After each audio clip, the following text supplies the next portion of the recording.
Le tengo el remedio.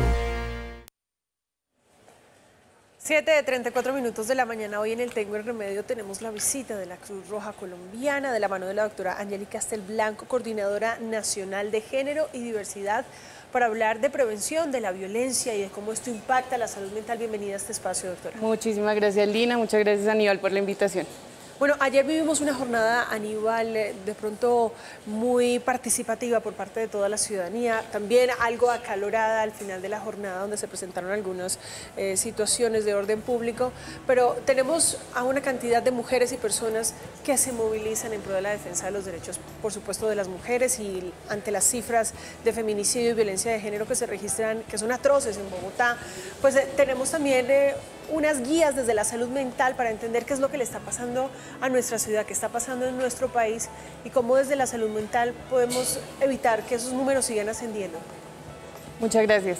Bueno, reiterar además que creo que el mensaje más grande que traemos de parte de la Cruz Roja Colombiana es que los impactos sobre la salud mental no ocurren solo sobre las víctimas o sobrevivientes, sino que en realidad tenemos muchos niveles más arriba de las víctimas y sobrevivientes. Por ejemplo, hay unos impactos sobre las familias de esas víctimas o sobrevivientes, también en la salud mental y también en las comunidades incluso. Entonces pensemos un poco los escenarios, justo lo que tocas ahora de los feminicidios, y lo que termina ocurriendo es que por un lado ya están normalizados, ¿cierto? Nos impactan, pero están normalizados, ¿cierto? Y sin embargo creo que sobre todo genera una zozobra constante, ¿no? Como ¿qué más va a pasar? ¿Qué más puede pasar sobre la vida de las mujeres y de los niños? Por ejemplo, con tantos casos que hemos visto ahora.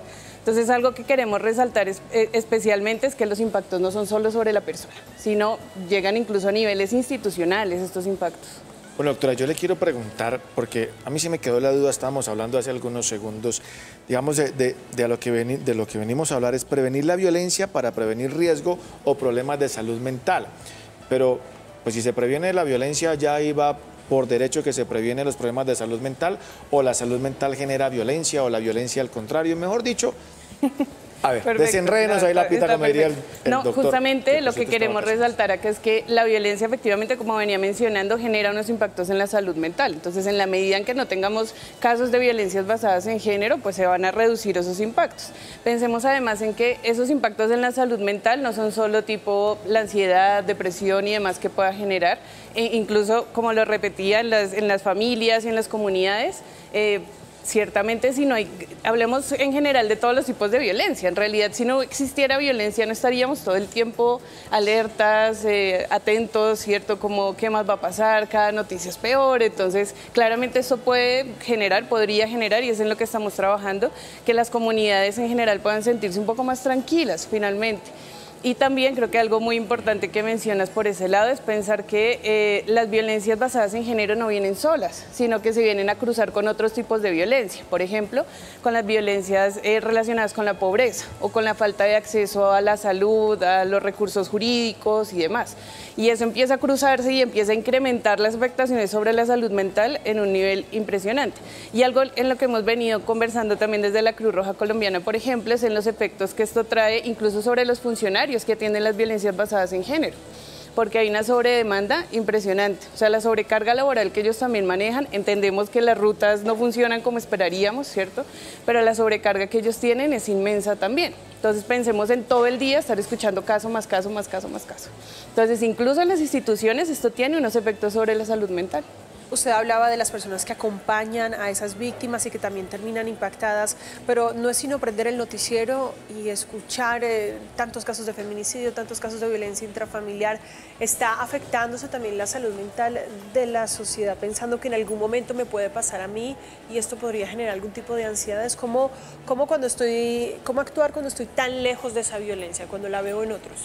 Claro, eso que dices es muy interesante, porque además en realidad uno lo ve en las noticias, pero está cerca, ¿sí? O sea, en realidad esto es la zozobra todo el tiempo de, pues esto me puede pasar a mí, ¿no? Esto le puede pasar a mi hermana, le puede pasar a mi mamá. Incluso algo que conversamos en la Cruz Roja Colombiana es que estas violencias también le ocurren a los hombres y a los niños también. Entonces, esto no está tan lejano de nuestras realidades y efectivamente causa una angustia y una ansiedad todo el tiempo, ¿no? Como de, bueno, ¿yo qué voy a hacer si salgo a caminar con esta ropa o si no me pongo esta ropa, ¿cierto? Entonces, esto empieza incluso a trastocar todos los niveles que hay en el marco de la cotidianidad. Es que ya usted está hablando de esos pequeños visos de violencia que a veces no logramos identificar, que luego se acumulan y terminan en un feminicidio. ¿Cómo identificar esos pequeños rasgos de violencia que a veces no nos parece que sea violencia?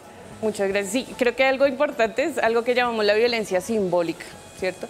La violencia simbólica justamente tiene que ver, por ejemplo, con esos pequeños, la manera en la que se normaliza la violencia, ¿cierto? A través de los chistes, a través de las novelas, por ejemplo, que siguen marcando como estas pautas de cómo deben comportarse las mujeres y los hombres en las relaciones, por ejemplo. Hay muchas maneras en las que esa violencia sigue, digamos que sosteniéndose, ¿no? A la larga, muy importante mencionar, hay muchos trabajos alrededor donde uno dice, yo ya aprendí a identificar, ya tenemos unas formas de violencia identificadas, ¿no? O sea, las que hemos escuchado, violencia física, psicológica, sexual, económica, pero hay otras que son todavía aún muy invisibles, por ejemplo, la violencia patrimonial, que tiene que ver con los patrimonios de cada uno y cada una, ¿sí? Por ejemplo, el celular es nuestro patrimonio. Entonces, resulta que puede pasar que mi pareja utilice mi celular, ¿cierto?, para hacerme una violencia sexual, por ejemplo, ¿cierto? Controlando mi celular, controlando la manera en la que yo hablo con los demás, por ejemplo. Entonces, son violencias que son invisibles porque es una delgadita línea y uno dice, no, de pronto es porque me quiere cuidar, ¿cierto? Y entonces, es justo lo que tú dices, ¿no? Hay muchísimas violencias invisibles todavía. Algo de lo que se ha empezado a hablar ahorita en el tema sobre la violencia vicaria, por ejemplo. Esto tiene que ver con que, por ejemplo, los agresores utilizan a los niños o a las mascotas, ¿cierto?, que tienen una relación muy fuerte con la mujer y la utilizan para hacerla sentir mal, para violentarla, ¿cierto? Claro. Esto se llama violencia vicaria, pero es invisible, ¿cierto? Entonces uno dice, no, pues realmente no me está violentando a mí, está violentando a mis hijos, pero eso lo haces para hacerme sufrir a mí. Entonces, en realidad son delgaditas líneas por ahí. De esas líneas delgaditas le quiero preguntar y a ver si le entendí, porque estoy seguro que más de uno está pensando como... Estas líneas de violencia que no se notan mucho y con el último ejemplo que acaba de colocar usted sobre, por ejemplo, que tienen un perrito. Entonces, digamos, esta pareja se separa, pero entonces le dice, el perro es mío. No, el perro es mío. ¿Ahí hay algo de violencia? Bueno, y esto puede llegar a un problema de ansiedad y esto puede llegar a generar un riesgo en la salud mental. Totalmente, totalmente. Claro, entonces estas cositas pequeñitas... Pequeñitas, exactamente. Igual, no se puede comparar ya con una amenaza o una agresión física, pero de este poquito en este poquito es que va llegando uno hasta allá, hasta el problema de salud mental. Totalmente, además esto tiene que ver con la manera en la que controlan la vida y la autonomía de las demás personas. Entonces es como pasa con las mascotas, pasa con los hijos igual, ¿no? Entonces, si usted se va, yo le quito a los hijos, ¿cierto? Si usted se va, yo le quito a la mascota. Y pensemos ahora como en la reconfiguración que han tenido las familias, ¿no? Las familias ya no son solo papás e hijos, sino también papás y mascotas, ¿cierto? Y son como parte de nuestra familia. O por ejemplo, no entregar información de los hijos cuando está en custodia del padre, totalmente. Ocultar, mejor dicho. Doctora, ¿qué hacer con el agresor? El agresor también requiere una atención psicológica, porque muchas veces, claro, el agresor es un agresor y merece todo el peso de la ley, pero también merece una mirada desde la salud mental para ver si esa persona requiere algún tipo de atención. Totalmente, además que algo que hemos pensado mucho tiempo es la conversación sobre las violencias basadas en género no tiene que ser solo con las mujeres. Esto es una conversación entre hombres y mujeres. Correcto. Y esto tiene una explicación que hemos ido construyendo desde acá y es que esto tiene que ver con algo que se llama socialización del género, ¿cierto? Y es como desde niños a hombres y a mujeres nos han enseñado unos estereotipos, unos roles en sociedad, ¿cierto? Y justamente algo que claramente no es excusa para las violencias basadas en género, pero algo que nos parece curioso es la manera en la que los niños a los hombres les permiten expresarse, sentir, hablar de sus emociones. A los niños no se les permite eso, ¿cierto? Porque todo el tiempo están. Entonces, un ejemplo que siempre pongo es al niño, por ejemplo, cuando se cae y va a llorar, dicen, no llore, ¿cierto? No llore porque usted es fuerte y usted no es una mujer y usted no es débil, ¿no? Y entonces desde ahí empiezan a encerrar, ¿cierto? Y cuando nos vamos a dar cuenta, de hecho seguramente el doctor Carlos Francisco lo ha hablado acá, y es que de la tasa, por ejemplo, de suicidios que tenemos de los hombres, o sea, de todas las personas, la mayoría de personas que se suicidan son hombres, ¿sí? Y esto tiene, 8 de cada 10 personas que se suicidan son hombres. Y esto tiene que ver con todo este tema de represión todo el tiempo de las emociones.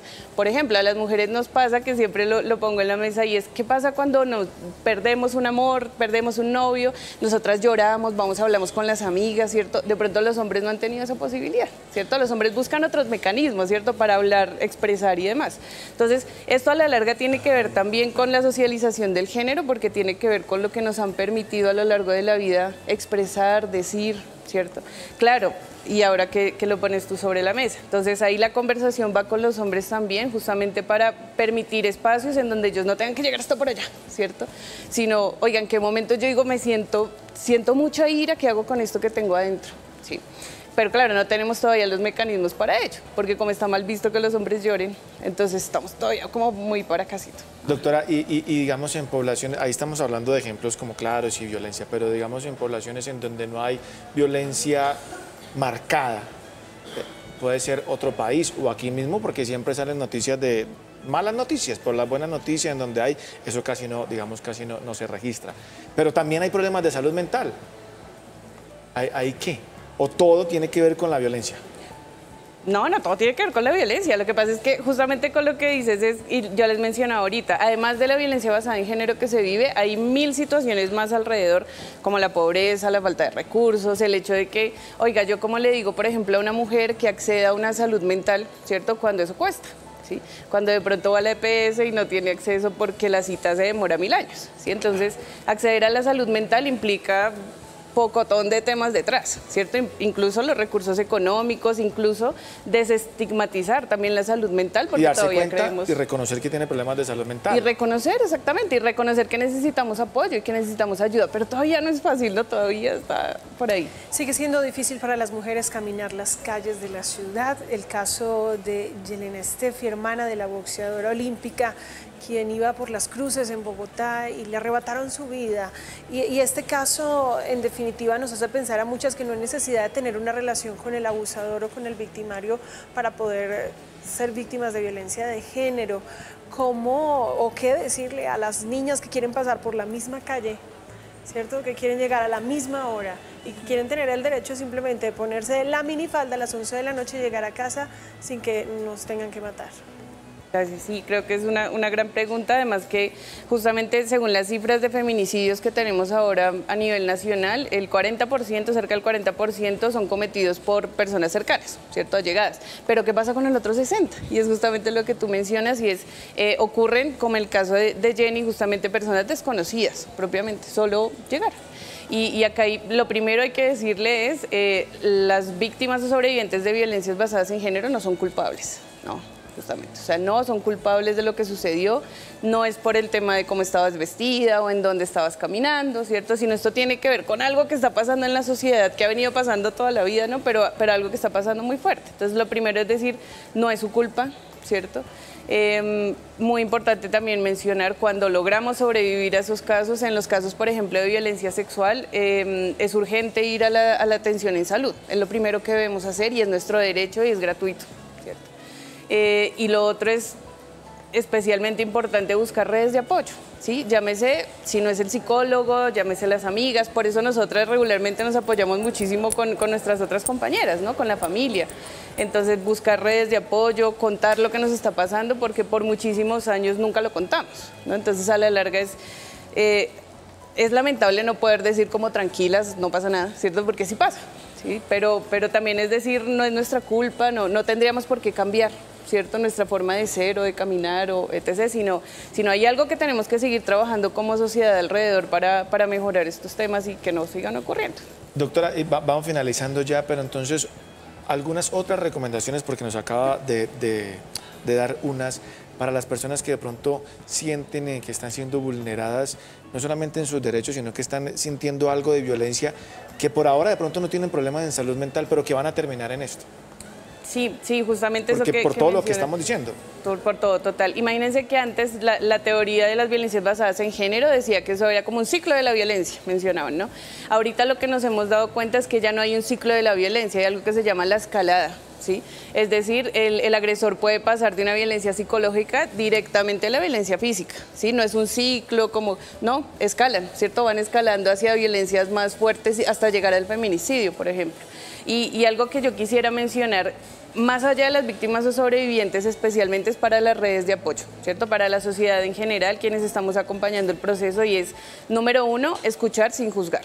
¿Sí? Okay. Cuando nos llegan y nos cuentan los casos, uno dice como, pues seguro fue porque estaba vestida así o seguro dijo tal cosa. No, tenemos que escuchar sin juzgar todo el escenario. Tal vez la persona no necesita que yo le diga qué hacer, la persona necesita que le escuche. Doctora, por favor, incluya en esa recomendación a los niños, a las niñas que ahora son también víctimas de estos depredadores que han acabado con su vida, con vejámenes terribles. Hemos registrado unos casos muy tristes que nos han marcado muchísimo como sociedad y de verdad que con los niños pues ya no sabemos qué hacer, cómo protegerlos, porque la ansiedad aumenta mucho más ahora para padres y para cuidadores. Total, además tenemos un riesgo latente acá que no teníamos hace muchos años y son las redes sociales, el acceso tan fácil al internet y demás, ¿no? Entonces creo que es muy importante que como sociedad, y de hecho eso lo habla el interés primordial de los niños, o sea, los derechos de los niños, dice que todos como sociedad debemos estar para proteger a los niños y las niñas. Lo que implica que si identificamos un riesgo, no es responsabilidad solo del niño, sino decir, oiga, acá hay un riesgo de que pueda contactarse con personas no deseables, entonces acá tenemos que cortar de una vez. Y lo mismo las escuelas y la comunidad de estar como atentos todo el tiempo. Y si los niños, evidentemente, y las niñas sufren de estos casos, decirlo. ¿Cierto? Decirlo, porque seguramente los agresores utilizan estos chantajes para decirle no lo diga porque le va a pasar tal cosa. Entonces aquí el elemento central es decir, sí, hablar sobre lo que está pasando. Ok, doctora Ángeli Castelblanco, muchísimas gracias por acompañarnos aquí en Arriba Bogotá, por todas estas recomendaciones y de verdad muy amable porque son muy necesarias y muchas veces son invisibles, ¿no? Muchísimas gracias. Muchas gracias a ustedes. La inmediatez, veracidad y confiabilidad de la información son vitales en la era digital. Por eso, suscríbete a nuestro canal de YouTube y entérate de las últimas noticias, especiales, entrevistas, documentales y mucho más contenido. Somos El Tiempo. Suscríbete ahora.